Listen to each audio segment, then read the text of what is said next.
What's up, and welcome in to Under the Hood with me, Jonathan Hood. Thanks so much for downloading the podcast and checking us out on YouTube as well. Our YouTube is blowing up because of you. Thank you so much for going to Jonathan Hood Show, hitting that like button. Please like, share, and subscribe, and comment on our show. And of course, if it's Monday, you know what that means. That means it's the J Hood and Cousin Wiley Show, and we're presented by the good folks over at Neighborhood Housing Services of Chicago.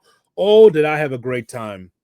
Oh, did I have a great time at Iwan and Rise, the cigar shop over there on Wabash, because of Neighborhood Housing Services of Chicago. We had a great time, a great turnout from sponsors and listeners as well. Having a cigar, having a drink of Uncle Nearest as well. That was fun. And it's all because of Neighborhood Housing Services of Chicago. Great to meet the fans there. NHSchicago.org is where you go. Get out of that stuffy loft or that apartment. It's time to plant roots in 2026. So tell them J Hood sent you, but go to NHSchicago.org. Pass the word. That's the place you go to be able to get your own home. I want you to know that we've got so much content on Under the Hood. If you've missed it, Russell Dorsey was with us. We talked baseball with Russell Dorsey. Always great to talk to him. As well as talking about the Cubs and White Sox offseason and the Dodgers winning the World Series and what can baseball do about it. Our brother Darius Brockett from Brockett Media and College Sports Nation stop by. That's going to drop on Wednesday, the full show on YouTube, talking about the college football scene. Of course, if it's Thanksgiving, there's going to be a lot of rivalries that will take place over the weekend. So we'll get a chance to hear from Darius Brockett and so much other content, Bulls with CJ Taylor and so much more. But just thank you so much for hitting that like button and checking us out on Under the Hood with Jonathan Hood. Time to hear from my crazy cousin Wiley. We do this because, well, instead of doing this on text message or just on the phone, we might as well just hit record and do it every week to talk about the Chicago Bears. Cuzzo, what's up? How are you, sir? I'm doing well. How you feeling, Cuzzo? I feel great. I feel like 8-3 today. I feel like a winner today. I feel like 8-3. It's been an 8-3 day for me with the Chicago Bears and their victory against the Steelers. It's Cuzzo. We haven't won 8 games since Mitch Trubisky was roaming the sidelines of the Chicago Bears. Like it's been like that's insane. It's been that long, but it's a great feeling. 8-3. Looking to have our first winning season in about a decade. So I'm excited. You know what I'm excited about, Cuzzo, is that every game is something different with the Chicago Bears team. And it's funny that Ben Johnson is like Miss Cleo, right? He told you up front that every game has its own personality. Like everything can be different. Like 2 weeks ago, you know what it was about? It was about the tight end spot. And you saw Cole Kmet and you saw others at the tight end spot getting the job done. In this game, it was the others. There's some names of guys who we didn't even know was on the roster that were able to come through for this Bears team. So let me get your overall thoughts, because to me, it was really about the others stepping up in a big way, helping the Bears' victory. Cuzzo, like Dennis Allen. Oh, God bless God him. bless. There we go. God bless. Every week. Dennis Allen. Every week. God bless Dennis Allen. Go ahead. Like I feel like Tupac made a song about Dennis Allen. Like he's just working with the scraps he was given, and he's just making miracles with whatever he's given. Cuzzo, yesterday he's without 3 of the starting corners. He's without all 3 linebackers that started the season, and he's without his edge rusher, Adangbo. So we're talking about missing 7 players. He won a game with practice squad guys, Cuzzo. Practice squad guys. Like, I thought they may call me up and ask me that I want to, volunteer for, for a Sunday. I would have, shown up and just got my ass whooped for an hour or so just for the Bears. But like the guy just finds a way to get it done. So like I just want to see what he can do when his defense is like somewhat healthy. So hopefully that'll be this Friday when they play the Eagles. But like God bless Dennis Allen, the guy just delivers with whatever you give him. Just give him something, he'll figure it out. Serb sandwich today, just soul food tomorrow. It is what it is. Like I love that kid. I love that guy. You go deep into that locker room of the Chicago Bears, and you're like, is anybody that can play for us on the defensive side?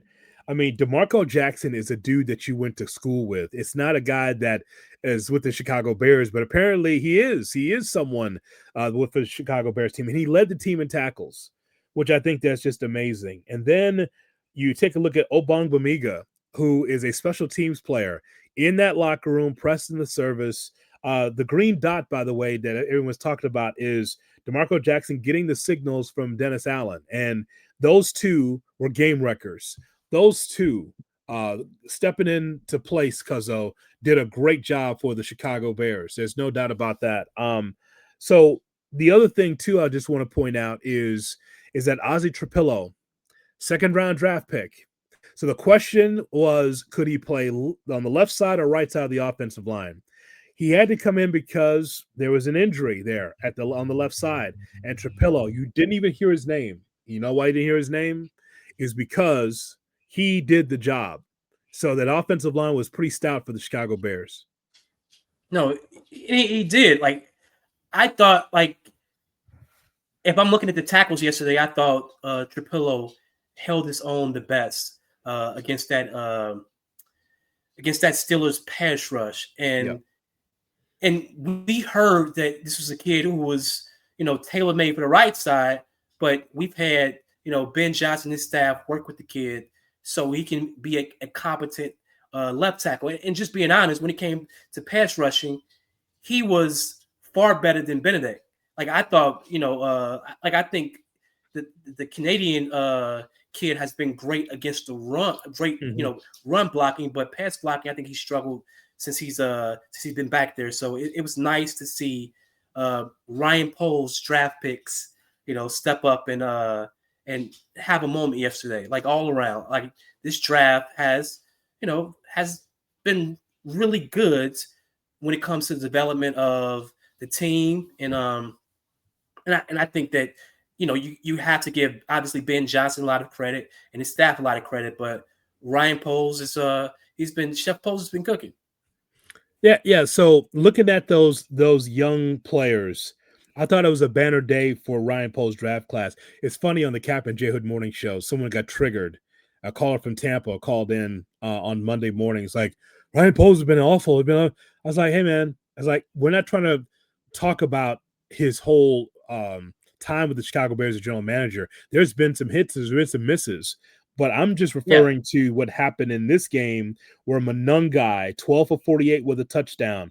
Ozzy Trapillo, solid on the offensive line and maybe out of position. Who knows? Newman coming through and filled in admirably. Hippolyte had 2 tackles before he got hurt. Loveland was 4 for 49 with a touchdown. Burden was 3 for 46.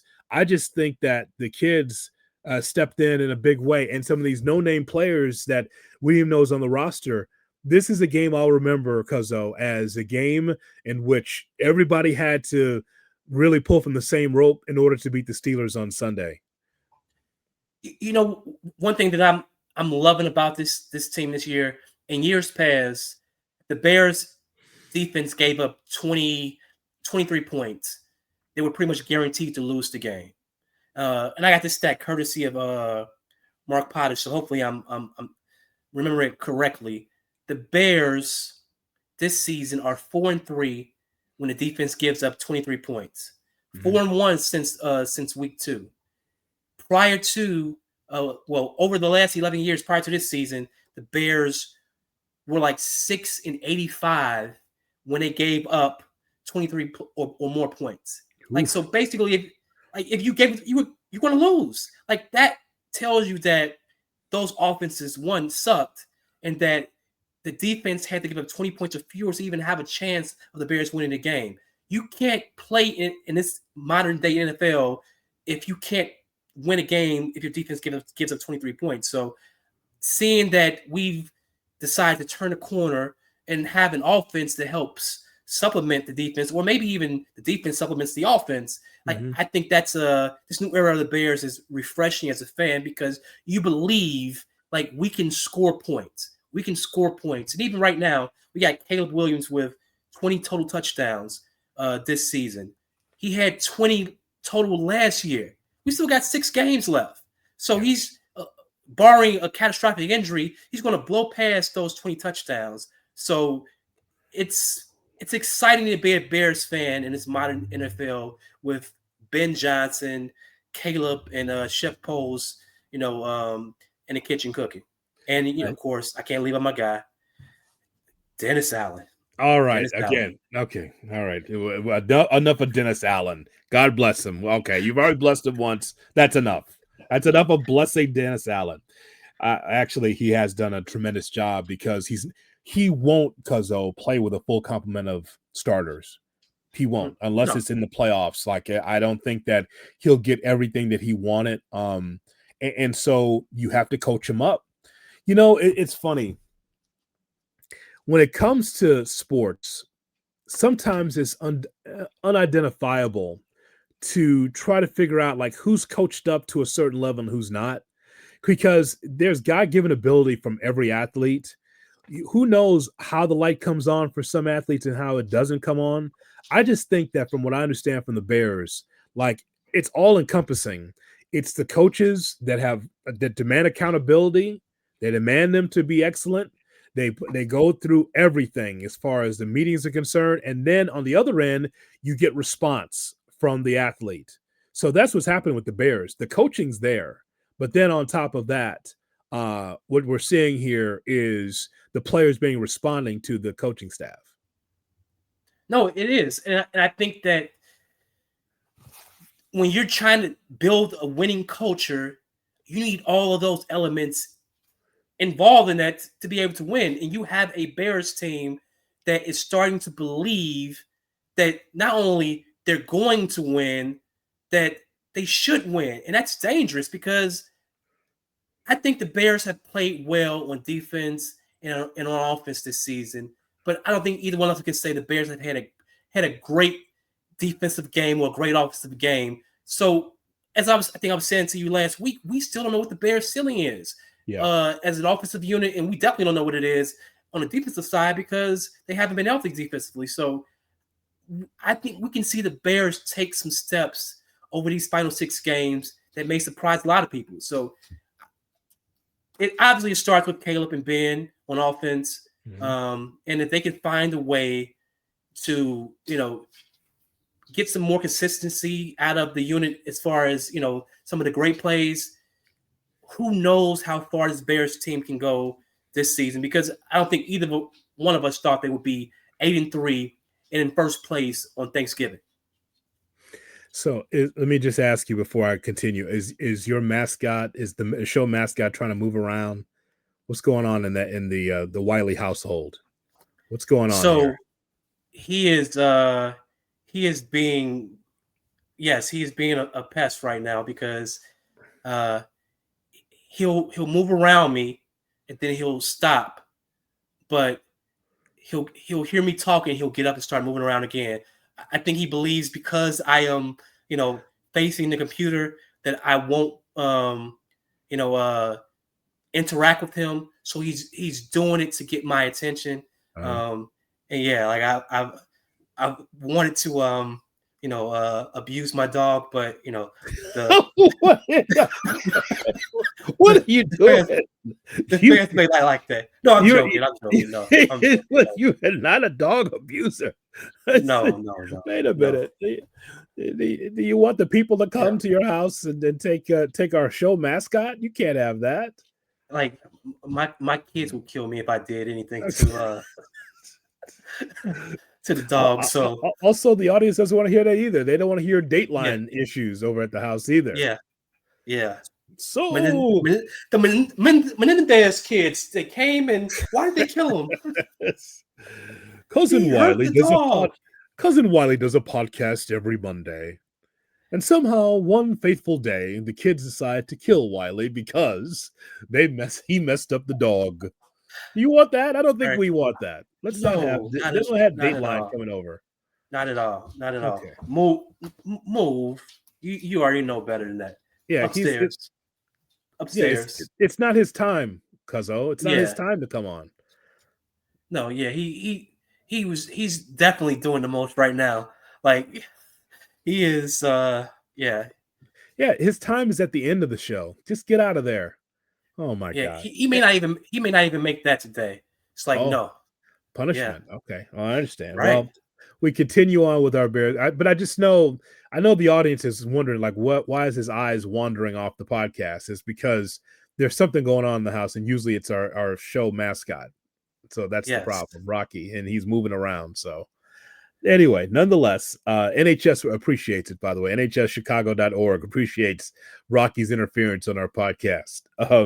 So Caleb Williams, you mentioned that, he's really been able to step up in a big way. The numbers speak for themselves. It's 2,568 passing yards, 16 touchdowns, 4 interceptions, and 94.5 passer rating. Look, we've gone this long without really talking about Caleb Williams, which tells you that this is a team situation happening with the Bears. Like it's unknown defensive guys and Nashawn Wright coming up with the interception, and it's the offensive line. But Caleb, as he continues to grow, his name gets bigger and bigger in the headlines. People will look at the 19 for 35, good for 239 yards, but the 3 touchdowns stand out. Man, you saw the stats, Wiley, about how effective with those touchdowns that Caleb Williams was. And again, you can't turn a blind eye to it. No interceptions, got sacked once, which was a huge mistake, but JJ Watt is elite, so you get that. But ultimately, Caleb Williams was good, not great, but always with more room to improve for his game. You're muted, Cuzzo. You blinked out there. But yeah, so for Caleb Williams and his standpoint, I mean, the numbers speak for themselves. In a game in which, that you needed his arm to be able to get the job done. You also needed help from the running game, which you got some of. I think the Bears could have ran the football a little bit more, but the stat that stands out is that the Bears, they threw the ball 18 consecutive times, and Ben Johnson blacked out. He even know he was doing that. And you're still muted, sir. You're still muted. You want to come out and come back in. No. Yeah, Can you you're hear me good now? Yep, go ahead. All right. So I muted myself and I thought I unmuted it, but okay. But so I felt like Ben Johnson should have been passing the ball, period, just because of the fact that the Steelers were poor against the pass, and they're really good against the run. So if you're looking to attack the defense, running the ball against a defense that plays the run well probably isn't the best approach. So him unleashing Caleb in the second and third quarter, I thought made the most sense because that's how they were going to beat the Steelers. They were not going to beat the Steelers with DeAndre Swift, running for 2 yards per carry or less than 2 yards per carry, and Monangai, trying to grind out 3 or 4 yards a carry. So throwing the ball, pressing it downfield against a suspect secondary, to me, was the best approach. And like even what you mentioned, Caleb, 16 passing touchdowns, he still has 3 rushing touchdowns in a receiving touchdown. Like that's winning football all around. So we're seeing an offense and a quarterback start to blossom. And I'm looking forward to see what Caleb can be against the upper echelon of the NFL over these next 6 games, because they don't have an easy game on the schedule. Even talking about the Browns, defensively, the Browns are elite across the board. They have one of the best defenses in the NFL. So Yeah. It's going to be a struggle to beat these teams. So we're going to need Caleb to play at a very high level. We're going to need him to play at a first pick in the draft level these next 6 games to win and make the playoffs. Well, every game has its own personality. And so in this game, this is the DJ Moore game. DJ Moore was so happy to be able to get the football and be able to score a couple of touchdowns. He's earned it, man, because he has been a blocking wide receiver. He's gotten really run over by defenses because he makes the tough catches. He's a tough wide receiver, because I didn't know that when he first got here. I don't think that was expressed, that how tough he is. But as far as like the tight window passes from Caleb Williams, DJ Moore is right there, man. And so for him to get a couple touchdowns, I know that felt good for him because he was able to provide a spark for the Bears offensively. And then it's just that Caleb Williams was able to just put it right on the numbers for Moore. He didn't drop it. 7 targets for him was great. His guy Roma Dunze had 9 targets, by the way, and 3 for 53, no touchdowns. So maybe James and Dunze will have something to say, the father of Rome, at some point about that. But it's not like they're not giving the football. I mean, he got 9 targets, but DJ Moore was right on target, and I'm sure he was happy about yesterday. I'm going to need Rome to drag his feet on the sideline. I'm going to need Rome to start making some catches that he should make when you're a top 10 pick in the NFL draft. And like I think he is, has the potential to be, a really great tight end. I mean, great receiver in the NFL, but like he misses some of the basic stuff that he like it's just wide receiver one-on-one he's struggling with at times. I want to talk to you about Aaron Rodgers as well, because Aaron Rodgers did not play. And again, cat and mouse in the NFL, where it's like you don't say anything until Saturday. He's probable, maybe he'll play. And I was thinking, maybe he does have balls. Maybe he will play with that fractured wrist if they tape it up and he just works with the right hand. That would have added to the legacy of Rodgers if he would have came in here and beat the Bears with one hand. He already was he's already like 25-5. Imagine if he does it with one hand and not being able to grip the ball with his left, but still throw it with his right. Here's the question that we'll never know. We probably won't see Rodgers against the Bears anymore. Like, I think that we might be done with this. But I'd like to know if Rodgers played, would the Bears win? Well, I mean, Rodgers broke his wrist, so I think the Bears would have had a great chance against Rodgers out there with a broken wrist. So I would like the chances with Rodgers with a broken wrist. So who knows? Rudolph struggled yesterday. I mean, he completed a lot of passes, but they were like the 4 or 5 yard variety. Yeah. I think that was more of an Arthur Smith shit game call, because he should have been able to take advantage of a Bears defense that was decimated with injuries, and he just dinked and dunked and gave the Bears an opportunity to make plays. Would Rodgers have protested and audible out some of those awful calls? Probably. But with the injuries that he was suffering with, he would have been limited to shotgun really the entire game, which would have neutralized their running attack. So I would have liked the Bears' chances even with Aaron Rodgers out there with his broken wrists. I don't think you have to do that with the wrist. I think we understand that his wrist was not working. I'm not sure what you're trying to say there, and we have not met his new wife yet. So there's that. She has a lovely beard. I mean, she's a lovely woman. Lovely woman. Just throwing lobs. There's no reason for that at all. You don't know what she looks like. No one knows what she looks like, actually. I mean, she's a great beard. Aaron Rodgers, keeps a beard around. Okay. You have to have a beard when you're in that position right there. And just for point of fact, folks, Rodgers was clean shaven. He had the mustache, but did not have a beard. So I don't know what he's saying there. I don't know what Wiley's trying to say there, but she has not been seen. I'd like to point out with Mason Rudolph, you are correct that there was a lot of 5-yard passes. They're just trying to keep the Bears at bay, I guess, defensively, keeping them off balance.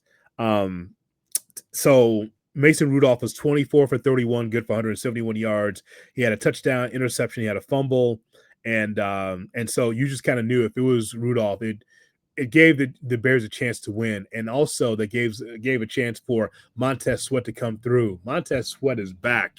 That is so encouraging to see Montez Sweat come through defensively and get a couple sacks. Almost had 3, but you know how much that opens up maybe the rest of the defense. If somebody gets home, then that can help out others. And I'm so happy for Montez Sweat in that game.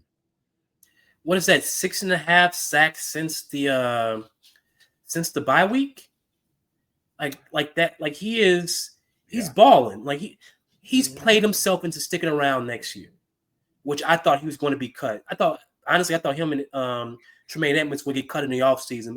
Both have played well enough where you're going to at least keep them around for another season. So I'm I'm happy with the production of Sweat. I would like to see Austin Booker and old man Grady, perform a little better, as well as seeing what's my guy 99. Wow, how can I forget his name?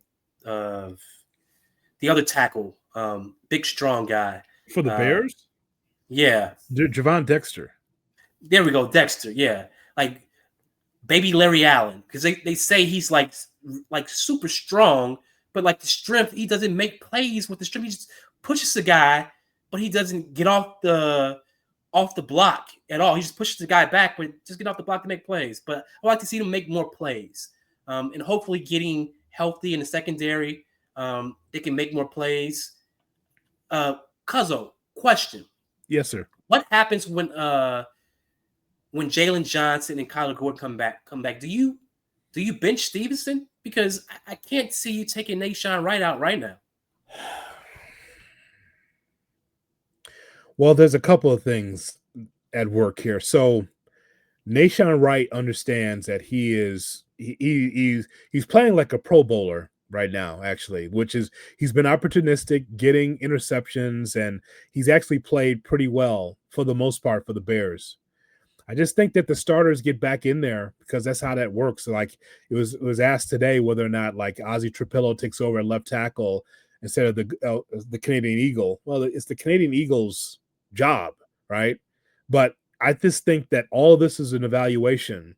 I think that when you get the starters back, the starters get their job back. And that's just how that works, right? It's just like you just don't Nahshon Wright and Tyrique Stevenson, that's another guy, like you just mentioned. Like Tyrique Stevenson, I think, is going to be a starter because I think that he is learning how to be in this position as a leader. He needs to be the leader in that secondary. And I know that he's injured now. Don't know if he's going to be available for Friday, but I just think the guys that were the starters will be back as starters again, I think, for the Bears. I think it's only right. Makes sense. But at least they'll have some health and have better depth than practice squad guys.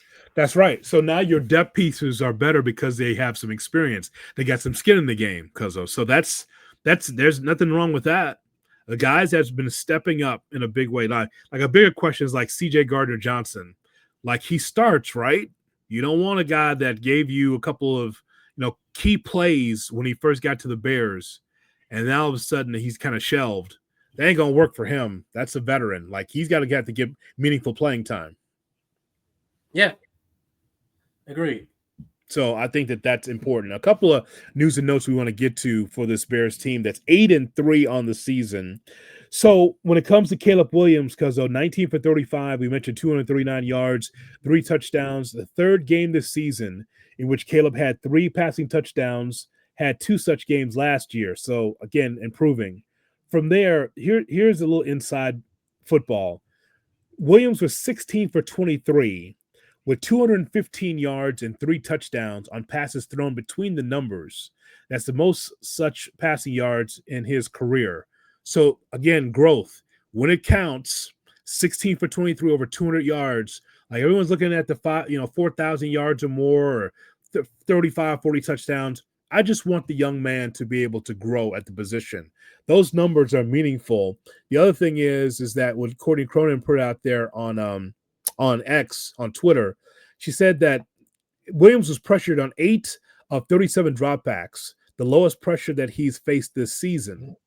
And that's because the Steelers' defense they weren't opportunistic. They weren't getting after it.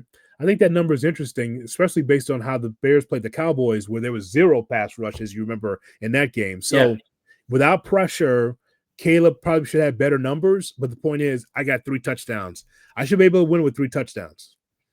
Absolutely. And that was the key part, is that they came back from a deficit at halftime, and those touchdowns, 4 touchdowns by the offense, gave them the margin for victory.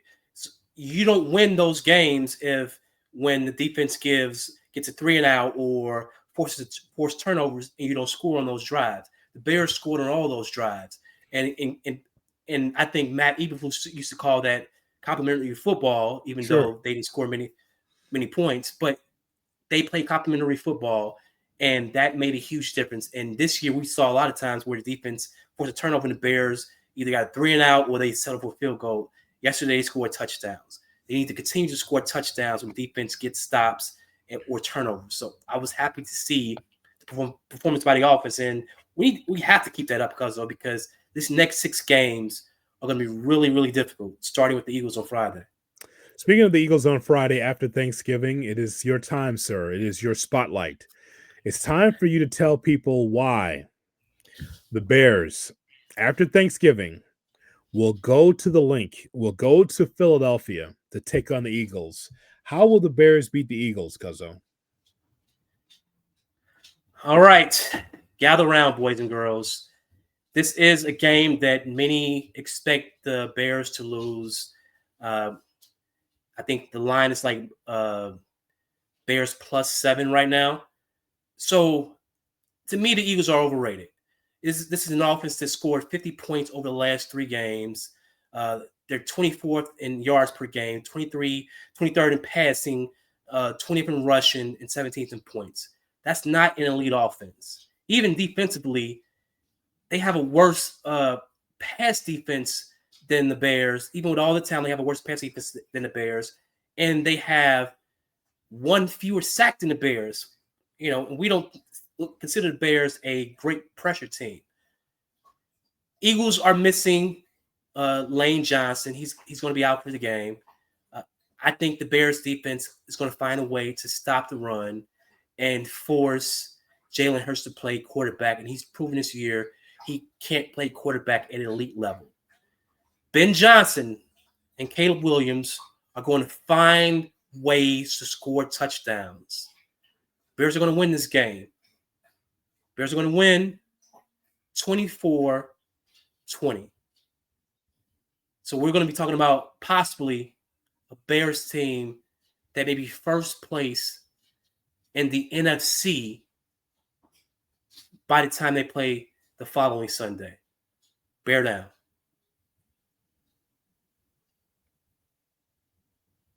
Cuzzo, did you just say that Jalen Hurts has a hard time playing the position, the Super Bowl champion Jalen Hurts and the Philadelphia Eagles? Is that what you just said?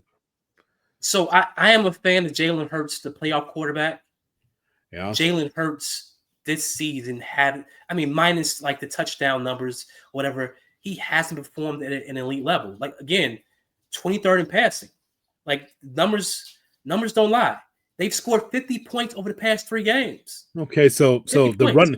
So what about Saquon Barkley? Maybe if Barkley is at the top of his game, you don't necessarily need the pass. I understand the frustration of the receivers in Philadelphia. That's the story. Like, AJ Brown is, even though he's got a ring, he's fit to be tied because he's not getting the ball enough. Some of these other guys too, but they have a potent running game in Barkley. How do you slow that down with this defensive line? Not this year. They're 20th. They're 20th in rushing this year. The Bears are second. So we're talking about an Eagles offense that's struggling across the board. So I don't, even with the Bears getting healthy on defense, I don't see the Eagles offense running down the Bears' throat at all. I just don't, because they haven't proven they can do it all season. Since the first couple games of the year, they haven't proven they can score points. So I don't think that's going to change this year with them. One, unlike the Bears, the Eagles have a lot of internal turmoil.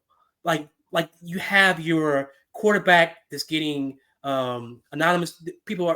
His teammates are putting anonymous. We talk about Brown, putting anonymous posts to the press about his talent, or what he's doing on the field. Like the Bears don't have that. So you have a Bears team of believers and an Eagles team that's kind of going through the motions. They're winning games, but they're winning games because of their defense, not because of their offense. And even their defense, passing wise, suck.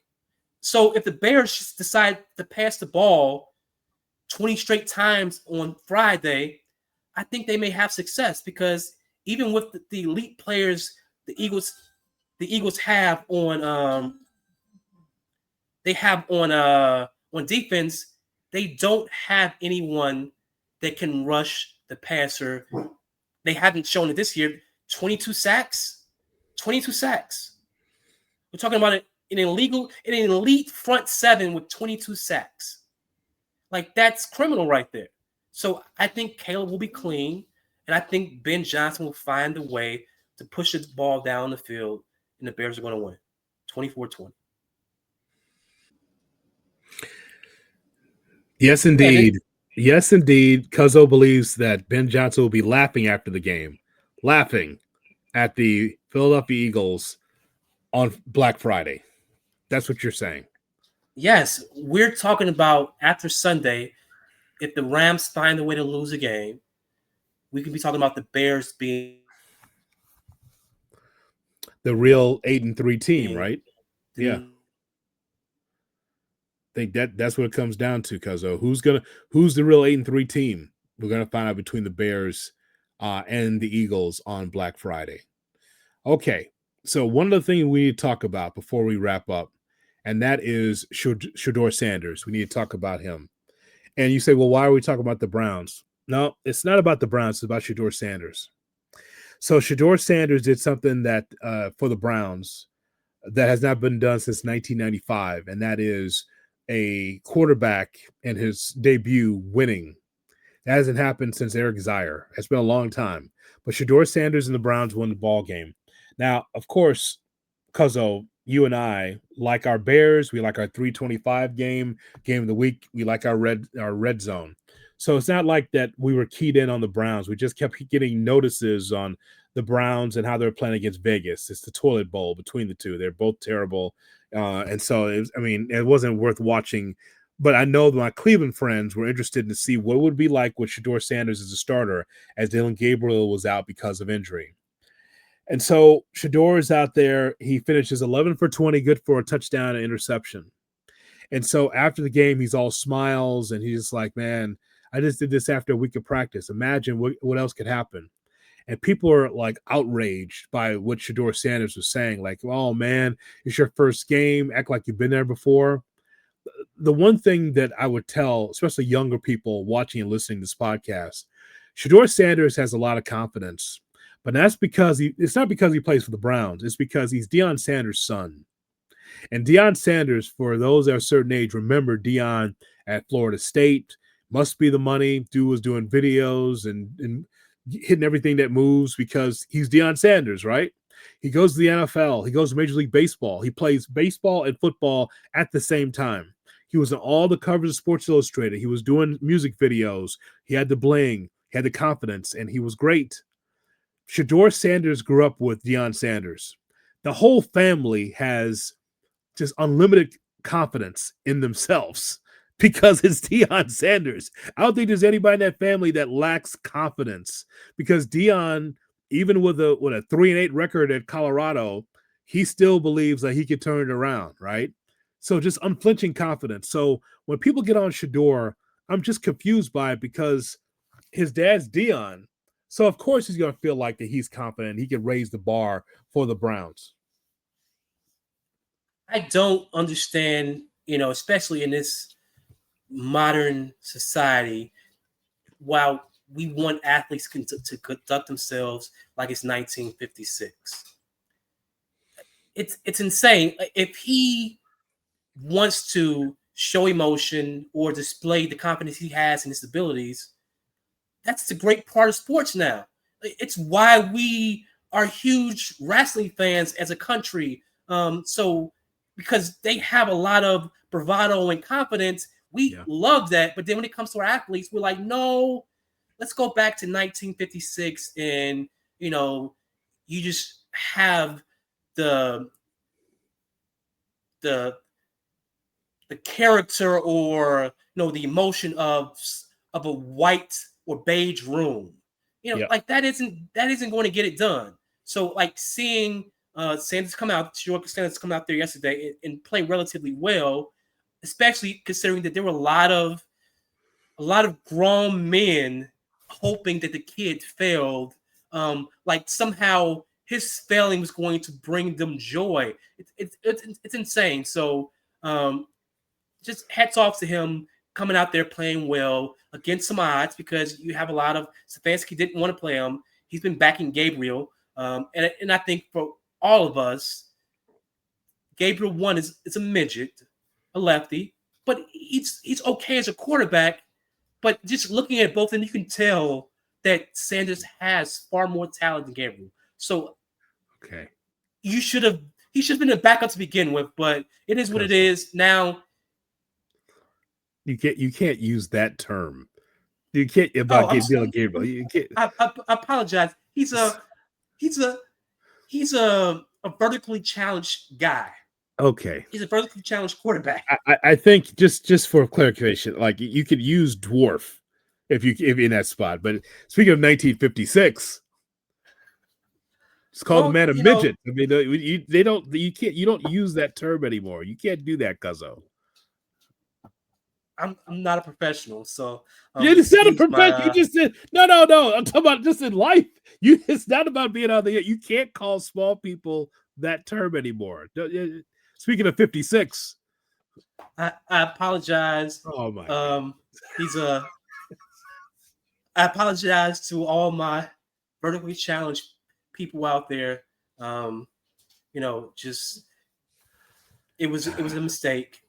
I'll be better, and I look forward to showing that I'll be better when talking about vertically challenged quarterbacks in the NFL.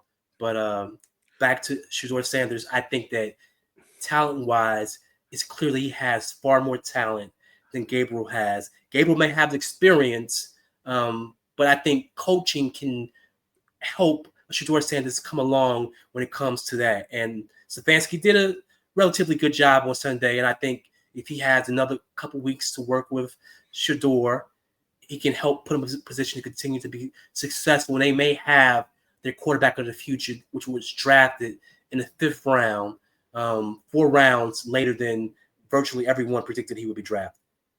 Well, I'll say this, and by the way, if you're going to say that about vertically challenged people, just be careful. You're walking down the street, and all of a sudden, just remember they're close to your jewels. They'll hit you in the balls, and you can't protect yourself because just understand they're right down there. They can knock you out. Well, I've had I'm gonna share this with the audience. I've had, my bucket list is to find me a vertically challenged young woman who who can stand on business. That's on the bucket list. To find one of those who can stand on business. It's on the list, Cuzzo. It's on the list. I don't think that's on the list, Cuzzo. I don't think that you're. Why do you want it? Is that why you're wearing the Rent Me shirt today? You want? Well, this is for Ryan Poles, just in case he's looking for a linebacker on Sunday. I can go out there and be an undersized linebacker and get my ass whooped for an hour or so. But that shirt's not for vertically challenged women. You want them to rent you for an hour or? No. My services are free for them. Just free. I just need one. Just one. They can stand on business. Well, they'd have to stand on something, I'm sure. I don't know about business, but they have to stand on something for you, I'm sure. That's fine. That's fine. Okay. My God. Go ahead, AI. Put that out there. Go ahead, moderate that. Make sure they put something out there that Wiley's fantasy is to be with a vertically challenged woman. Let's have that cut up for us. Yes. Absolutely. It's on the list. Okay. I think that it's something to be said about being too extreme. Whether it's our politics, whether it's our culture, there's a certain thing about being too extreme. I think that I can say that for any young quarterback, their future is not ruined because they get on the field and underachieve. Because you can always go to another coach, you could always go to another quarterback coach or another head coach or another system, and maybe you can flourish. Sometimes the light turns on late for some people. So I'm not going to say Shedeur Sanders is going to fail because he's a young quarterback. But I just find it interesting that there are some that will back Shador Sanders to the nth degree, thinking that he's going to be Patrick Mahomes or Josh Allen. And I would say for any young quarterback, let them develop, let them do it on their own. There is a feeling of Tebowism, I believe, when it comes to Shador Sanders from Skip Bayless, Josina Anderson, and some others. Like, he's going to be great. Leave him alone. Like, my point is, Wiley, is let the young man develop. He's already got the confidence. He doesn't need the press to give him more confidence. He doesn't need Cleveland sports radio stations to give him like, he's good on the confidence. Now it's about the ability and the production. And I just think that it's not that, oh, he was not that great at Colorado, so he's going to suck. And also it's, oh, he's going to be the next big thing. What it is you support the young man or any young quarterback that you feel like, hey, at some point they're going to get it. I just think that the dichotomy also that is strange is how people look at J.J. McCarthy, the national champion with Michigan, being with Minnesota and really struggling, and then some looking at Shador Sanders and thinking that, well, too much bravado, too much smiling, too much confidence, he's going to fail. I just think that for any young quarterback, they need the opportunity to grow. Let young people grow. That's all I would say. I sent you the McCarthy stats. There's some stuff there, Cuzzo, that's really bad for McCarthy, but he's had 6, 7 starts. I mean, coming off the injury, and then this year he's setting the Vikings back based on his quarterback play. But he's got to learn. Doesn't mean that that's who he is, but he's got to learn and get better. Did you hear that he's a winner? Yes, every morning I hear that he's a winner. Yes. He's a winner, but yeah, I agree. Like, you're putting unnecessary pressure on these kids. Give them the time to develop. Let them develop at their own pace. And if they fail, they fail. Even you're seeing the differences when it comes to McCarthy struggling. He's 6 interceptions. I mean, 6 straight games with at least 1 interception. It's a Vikings record. He's approaching an NFL record, but they take the concussion, so he may not get that record because he may not start again this season. But it's the extremes, from every angle, to me, at times are annoying as a fan of sports. And we're seeing that when it comes to Shador.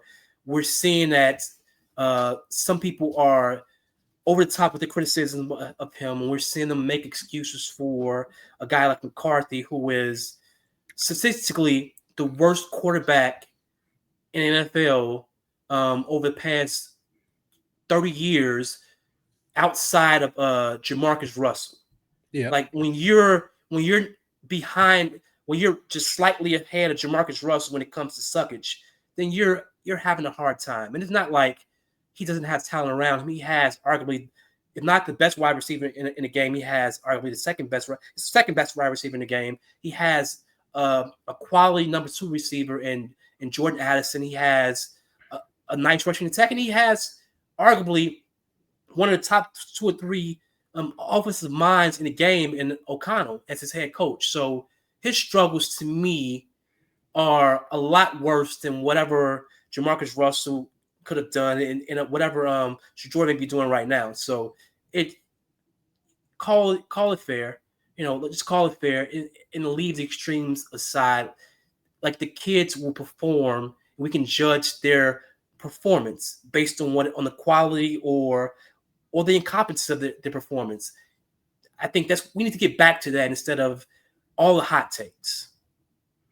That's all fair. That's all fair, sir. Good thought there. And we just want young quarterbacks developed, and all going to develop at the same time, but we don't need to shut the door on them. I think that's fair. So with Thanksgiving coming up, I don't even really have to ask you, but because of our show, I should ask you what is on the menu for Thanksgiving. I think I already know. Oh, I mean, you got the pies. I love my sweet potato pie. Like, I love the pies. I love this, but I can't just have pies. Like, I have the sweet potatoes as well. Yeah. Macaroni, the dressing, the turkey. I don't eat the ham, so I won't. I'll make the ham, but I won't eat it. And You gotta have some cranberry with the turkey. Mm-hmm. Well, which one, Cuzzo, is a You must-have? gotta have to. I'm all for. Say it again.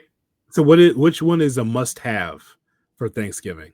So, my must-have. I don't have to have anything else outside of macaroni and sweet potatoes and pie. So, like, you can just take all the food away and just fill my plate with macaroni, with the not your box macaroni you put on the stove, folks. So if you're one of those people, I'm not talking about that macaroni at all. Uh-huh. I'm talking about the real good stuff you put in the oven. So give me the baked macaroni and some sweet potatoes, and give me a couple pies, and I'm going to be happy all weekend. Just roll me out, and I need a little whiskey with that too, just a little bit. Maybe a lot, but don't tell anybody. But I'll be fine. That's all I need. So no squirrel and no raccoon this year, huh? No squirrel or raccoon ever. I will try it. I will try it when I'm away, but not for Thanksgiving. Okay, don't say that you didn't have it now, because that was okay. So I just want to make sure it's very clear that in our family that was fine dining, but not necessarily a main course though. It was just something, and I think it was in your household too, because usually those animals were shared from my household to your household. So sometimes it was, Bob Hood coming to Harold to be able to share the certain animals that they were able to hunt or receive. So I would just say that, yes, back in the day, we don't do it now, thank goodness, but it was along with the main fine dining of Thanksgiving would be a raccoon or a rabbit that was also part of the fare. You get a little stew. But yeah, we've evolved as a unit since that time. No judgment, none.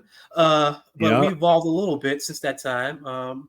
We allow other people to kill our food for us, and then we consume it after they kill it. So yeah, thanks to evolution or laziness, depending on how you want to look at it. They and you're talking about the people that I love and the people that you love would be whooping your ass by saying evolve, using that term, a sense of evolved away from food that they would hunt and gather, or someone was bringing up from the South. I will never forget my uncle, my dad's brother, that would come from a 2-lane highway all the way from Arkansas to Chicago.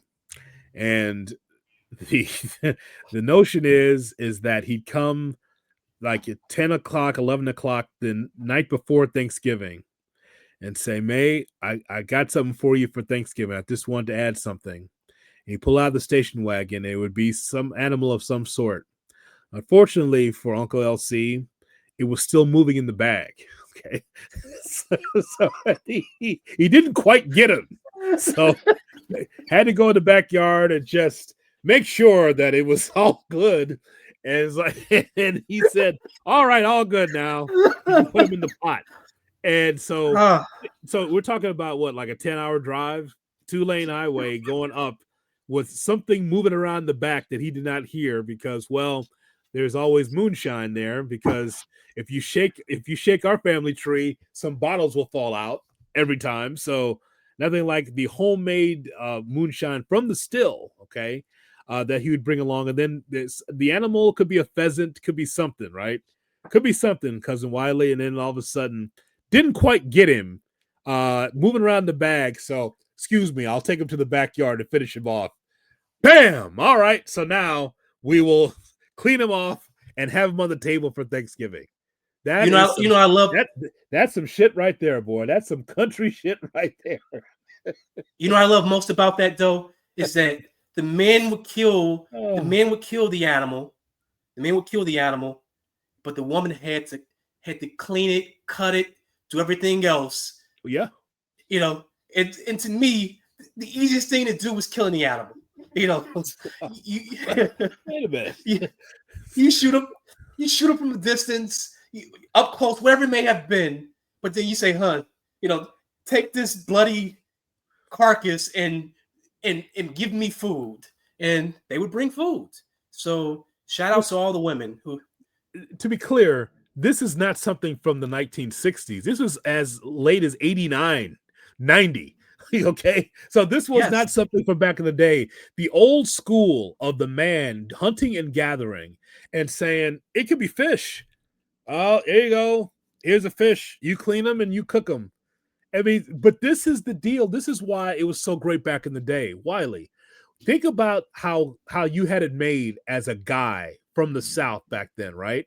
Because this is how they grew up. So it did. So that never broke the chain. Like, you're not getting that today with women today. You're not. The idea that you go and hunt a duck, right? You kill a couple of ducks. You want, and duck is good, by the way. Duck's fantastic. To have duck and then tell the lady, hey, you need to strip the duck down and make sure that we don't get sick from it, and cook it and then put it on the table. That's amazing. Cause if I came and brought a dead animal that I killed to a woman and asked them to skin it and to clean it and to cook it, the next time you had me on your show, I would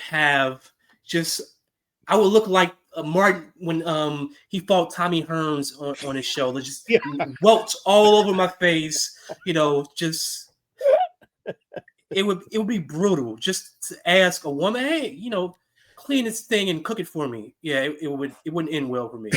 So I think we might have enlightened some people that's listening and watching our podcast, but that's how our and I know there's some families that are shaking their head like, yep, that's how it was. But this is a thing for a long time until they were not able to cook.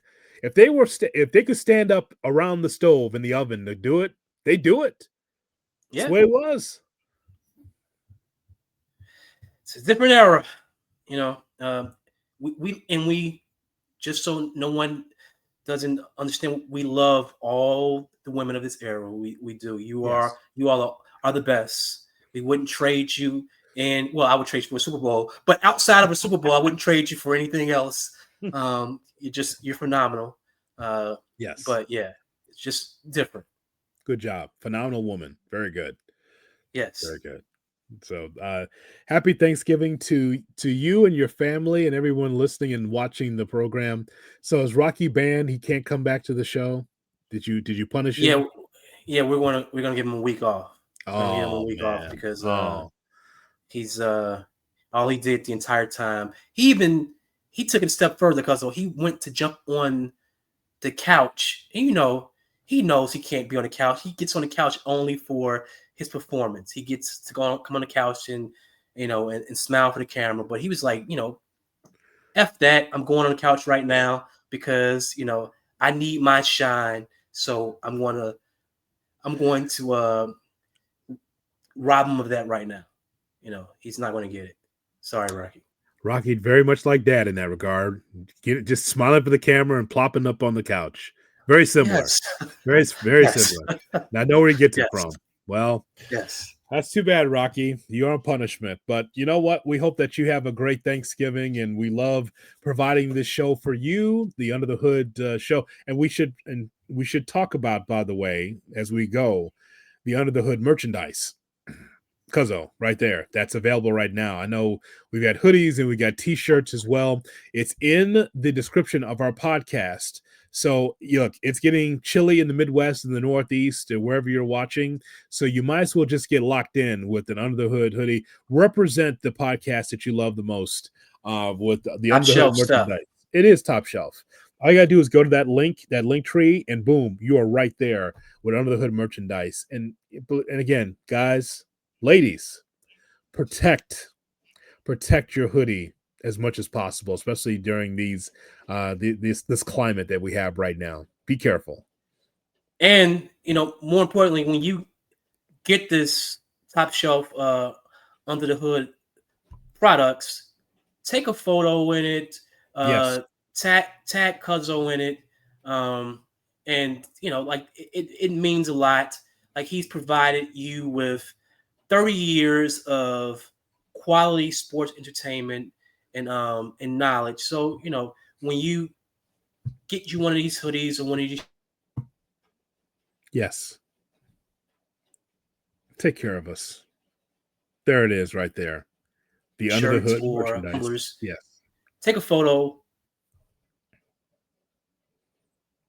That's right, Cuzzo. Take a photo. For Cousin Wiley, this is Jonathan Hood. Thanks so much for checking out Under the Hood with Jonathan Hood with no Rocky coming in at the end. Oh well. There he is, folks. Look at him.